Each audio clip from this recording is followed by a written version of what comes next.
तो गांड जला देने वाली गर्मी के बाद फाइनली मॉनसून का सीजन आ गया है, या फिर एटलीस्ट 2 दिनों के लिए आया था, क्योंकि अभी तो वापिस धूप आ रखी है।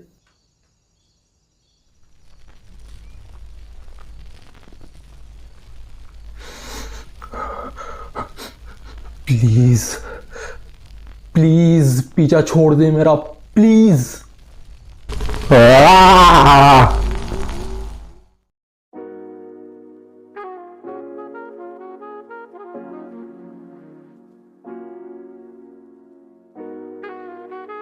हाय, देखो मुझे तुम लोगों के बारे में तो नहीं पता, but I love the rain.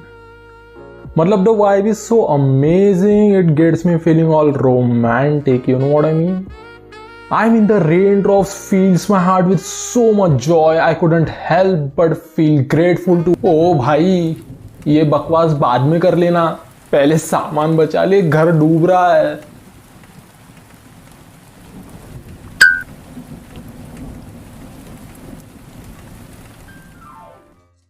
Hi guys, welcome back। And you know what, ज्यादा टाइम वेस्ट नहीं करना है। वीडियो इसी साल बारिश खत्म होने के पहले आ जानी चाहिए, वरना पता लगा अगले साल समर में आ रही है। सो या, let's get right into it. तो बारिश के इस अवसर पर मैं आप लोगों को अपनी लाइफ के 2 किस्से सुनाना चाहूंगा। सो या, without any further ado, let's get started with our story number 1। A childhood incident happened long time ago, पर अभी याद आया है तो बता देता हूं। तो जैसा कि मैंने कहा, this incident happened long time ago। Literally जब मैं 4 या 5 साल का था, तब मेरे घर के पास there used to be this huge empty ground जो काफी एकर्स तक फैला हुआ था, where kids use to play. तो मॉनसून के सीजन की बात है, वहां उस एरिया में कंस्ट्रक्शन का काम चल रहा था एंड उस ग्राउंड पर बड़े बड़े अंडरग्राउंड पाइप्स रखे हुए थे। तो वहां उन पाइपों पर बच्चे खेल रहे थे। मैं भी अपने दोस्त के साथ वहां पर था। We were hopping from one pipe to another। इतने में बहुत जोर की बारिश शुरू हो जाती है, इतनी तेज मानो कोई ऊपर से मशीन गन लेकर बूंदे बरसा रहा हो।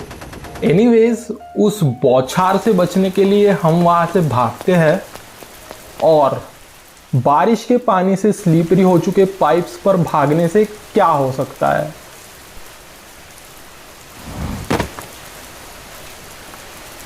मैं फिसलकर नीचे गिर जाता हूँ और वहाँ साइड में मुझे जो पड़ा हुआ दिखता है was the grossest thing ever. Side में एक डेड एनिमल पड़ा था, उसकी आधी बॉडी डिकम्पोज होके रखी थी। It's bones were visible and you know the worst part, it was covered in so many maggots. भाई, इट वॉज एब्सोल्युटली डिस्गस्टिंग। मेरी गांड फट गई थी वो देखकर। मैं वहां से जल्दी से उठ गया और अपने घर की तरफ भाग गया।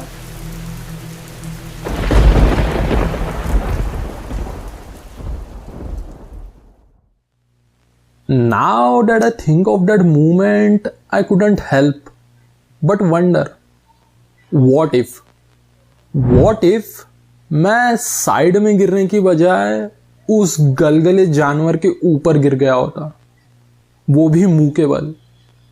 Can you guys imagine?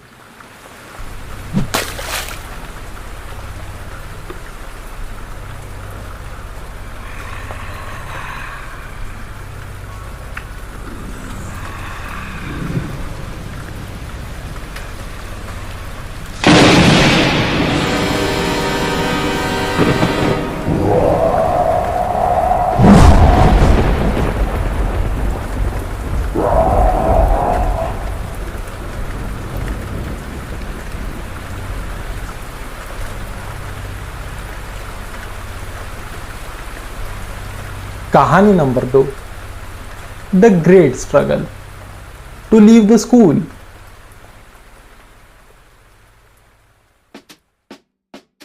अच्छा, तो ये उस टाइम की कहानी है जब मैं 10th क्लास में था। जून महीने के आखिर में जब स्कूल्स रीओपन होती है उस टाइम यूजुअली बहुत बारिश होती है। ओके, तो मेरी स्कूल का पहला दिन था। अब मेरी स्कूल का टाइमिंग तो 11 बजे से होता था, पर मैंने बोर्ड्स के लिए एक्स्ट्रा क्लासेस लगा रखी थी, तो मुझे 1 घंटा जल्दी आना पड़ता था। तो 10 बजे जब मैं स्कूल पहुंचा तब तो वेदर बिल्कुल नॉर्मल था, लेकिन 11 बजे से ऐसी तो बारिश शुरू हो गई ना। मतलब उस दिन रेनफॉल की वजह से रेड अलर्ट नोटिस कर दिया गया था। आसपास की सड़कें बंद हो गई थी और हमारा स्कूल ग्राउंड स्विमिंग पूल में बदल गया था। एनीवेज, तेज बारिश के चलते स्कूल असेंबली वगैरह तो कैंसिल हो गई थी। हम स्टूडेंट्स क्लास में बैठे थे, तभी एक टीचर आती है और आकर अनाउंस करती है, तेज बारिश के चलते आज स्कूल को कैंसिल कर दिया गया है और ये मैसेज सारे स्टूडेंट्स के घर पर भेज दिया गया है। ये बात सुनकर मैं और मेरे दोस्त तो खुश हो गए, क्योंकि हम तो साइकिल से स्कूल आते थे। इसका मतलब हमारी छुट्टी हो गई है, चलो घर चले। अनलेस एंड अनटिल तुम्हारे घर से कोई पेरेंट या ड्राइवर तुम्हें पिक करने नहीं आता, तब तक no student is allowed to leave the school premises. ये क्या बात हुई यार, हम तो लेकिन साइकिल से स्कूल आए हैं। पर उन्होंने हमारी एक नहीं सुनी। हाँ, तो फिर हम बैठे थे। क्लासेस वगैरह तो कुछ हो नहीं रही थी। जिस किसी भी स्टूडेंट को उसके घर से कोई लेने आता था तो एक प्यून आकर इन्फॉर्म कर देता था और उस स्टूडेंट को छुट्टी मिल जाती थी। 2-2.5 घंटे ऐसे ही बीत चुके थे। मेरे पापा की दूर दूर तक कोई खबर नहीं थी और मैं भी उम्मीद छोड़ चुका था कि मुझे जल्दी घर जाने मिलने वाला है। मैं वॉशरूम जाने के लिए बाहर निकलता हूँ और बाहर स्कूल के 3rd फ्लोर पर मुझे दिखते हैं मेरे ऑटो वाले अंकल। मैं 9th क्लास तक इन्हीं के ऑटो में स्कूल जाता था और उन्हें देखते ही मुझे नजर आती है एक अपॉर्चुनिटी स्कूल से जल्दी घर भागने की।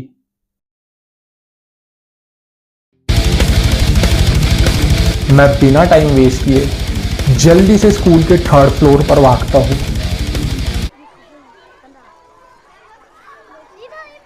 अंकल, जल्दी से अपना फोन दीजिए, मुझे पापा को कॉल लगाना है। अरे यार, मेरा फोन तो बंद है, पानी में भीगकर बंद पड़ गया है। अरे यार, लेकिन तू मेरे भांजे का फोन यूज कर सकता है, वो अपने ऑटो वाले बच्चों के साथ नीचे शेल्टर में खड़ा है।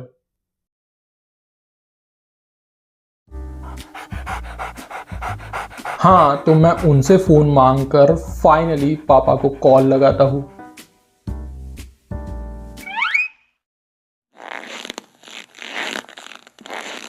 This moment was really very awkward, क्योंकि शेल्टर में बाकी स्कूल टीचर्स और पीटी सर वगैरह खड़े थे and all of them started staring at me. I was like, देखूंगा ही नहीं, क्या ही बिगाड़ लेंगे मेरा। हाँ, तो पापा को फोन लगता है और मैं उन्हें सारी बात बता देता हूँ and my dad on the other side of the phone was being reasonable. He was like, लेकिन तू तो साइकिल से स्कूल गया है, मेरी आने की क्या ज़रूरत है। और मुझे उन्हें बताना पड़ता है कि ये बेवकूफ़ स्कूल वाले बिना पेरेंट के घर जाना अलाउ नहीं कर रहे।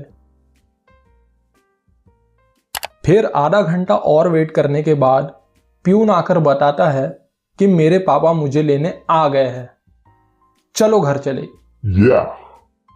मैं साइकिल स्टैंड से साइकिल लेने जा रहा होता हूँ, तभी कॉरिडोर में मुझे हमारे स्कूल की प्रिंसिपल दिखती है और फिर मुझे उन्हें एक्सप्लेन करना पड़ता है कि मेरे पापा आ गए हैं, पर मैं साइकिल से स्कूल आया हूँ और साइकिल लेने जा रहा हूँ। And that's it. मैं और मेरे पापा घर की तरफ निकल लेते हैं।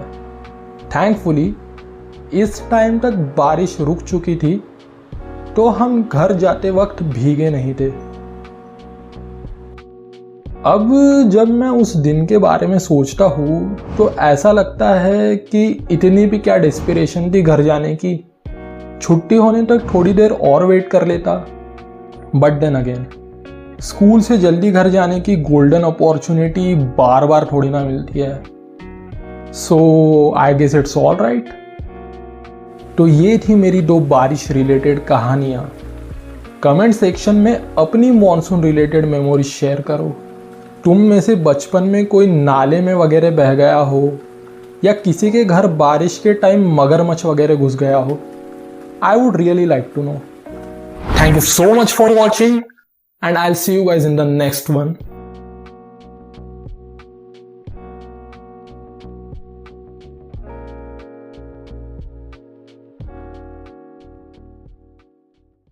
बारिश तो वैसे मेरी इन आंखों से भी होती है, इस चैनल की लैक ऑफ ग्रोथ देखकर।